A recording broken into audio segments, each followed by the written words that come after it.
Ipiprint natin sa DTF. Si DTF.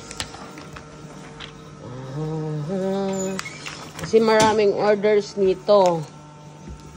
Kaya tatrabahuin na natin. Ang mga tao lang dito ay ilan lang kami sa admin kasi pinapapahinga po namin ang mga co-workers dahil bakasyon. Tapos na kami sa Christmas party.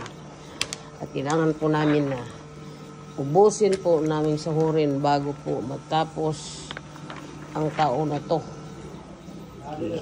Kailangan po maibigay na namin lahat para sa 24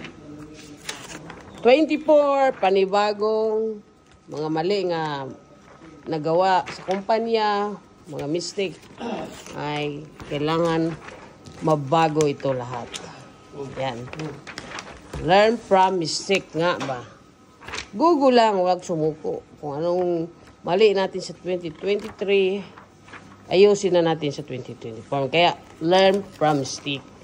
Kung ikaw successful sa 2023, lalo kang mag-successful sa 2024. Yan. Kung ikaw ay na-failure sa 2023, 2024, hindi ka na po mag-failure. Alright? Sige.